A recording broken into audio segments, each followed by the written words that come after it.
Привет, друзья! Welcome back to Be Fluent in Russian podcast. My name is Fedor. Today, we are starting another series of 3 podcasts dedicated to Russian people who influence the culture, the language, and all of that. It's very important for us to learn these things because if you're out of the culture and you don't know who people are, it's hard to really relate to the culture in its general sense. So knowing these influential people is a great start. Once you get to Russia or you start speaking to Russians more, you can discover more of spoken culture or things that are happening right now. But all of those things that are happening right now are fueled by those who came before us anyway. So let's get right into this. Today we'll learn about Anna Ахматова. Let's start with the easy text describing her life and her biography. Анна Ахматова родилась в 1889 году в Одессе. Она стала одной из самых известных русских поэтов XX века. Ахматова писала о любви, времени, памяти и боли. В молодости ее стихи быстро стали популярными. После революции жизнь изменилась. Ее мужа расстреляли, сына несколько раз арестовывали. Многие годы Ахматову не печатали. Она жила очень скромно, но продолжала писать. Во время репрессий она создала поэму «Реквием» о матерях и женах арестованных людей.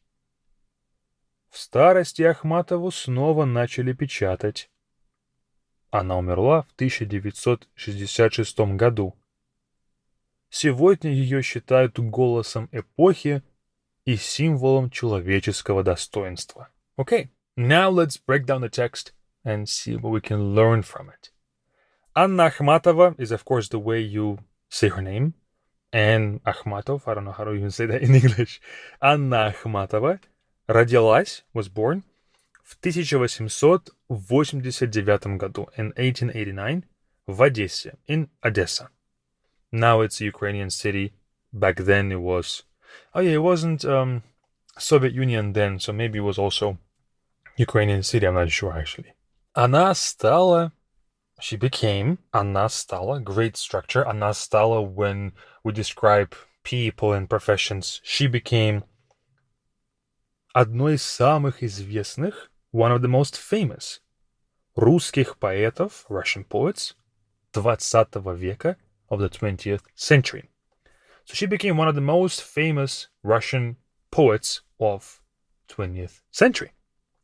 Ахматова писала о любви, Ахматова wrote about love, времени, time, памяти и боли, memory and pain. В молодости ее стихи быстро стали популярными. In her youth, ее стихи, her poems, быстро стали популярными, quickly became popular. Again, we have this word стали, became. После революции, after the revolution, жизнь изменилась.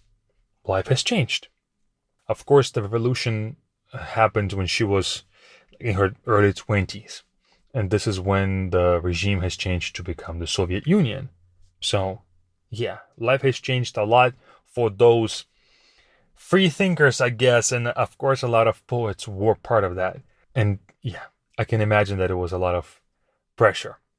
Ее мужа расстреляли. Her husband was расстреляли, was shot and killed, but not in the battle. He was shot because of his arrest. He was arrested and shot. That was his, executed, put it that way. And because they were executing a lot of those who went against the regular regime of the monarchy. Сына несколько раз арестовывали. Son was arrested multiple times. Многие годы, for many years, Ахматову не печатали. Ахматова was not printed. Of course, if your husband was executed, your son is in prison, then most likely you're one of those people as well who went against the state. And so you're not going to be printed, of course. Она жила очень скромно. She lived very modestly.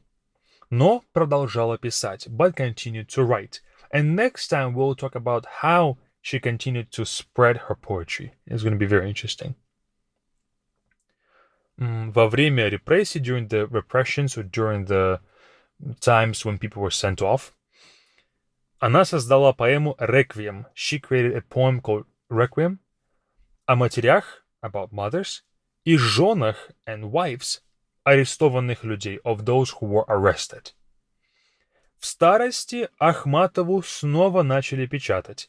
In her late years, when she was old, she was printed again. Снова начали печатать. They started printing her again. I mean, it was too late, kind of, because her voice was needed during the earlier times. Она умерла в 1966 году. She died in 1966. Very long life for that time. So she survived the Second World War, which was not an easy thing to do. So she was 77 when she died. Сегодня ее считают голосом эпохи. Now she is considered to be the voice of the time. Эпоха really means like era, of that era. И символом человеческого достоинства. And a symbol of human dignity. There's a lot of stories about her human dignity that's described here, of her going through things, her husband being executed, her son being arrested multiple times. Not an easy life for a woman.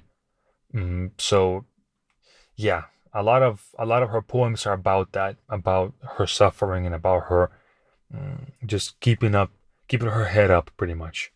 So yeah, interesting poems by her. We might actually read one. We can read one probably. We have 3 podcasts of text format. One can be her poem then. Okay, cool. All right, I'll see you all over at Be Fluent. Check us out with the first link in the description. We have an app. We have a website for all of you guys who want to learn more Russian. So check it out. I'll see you all there. Пока-пока.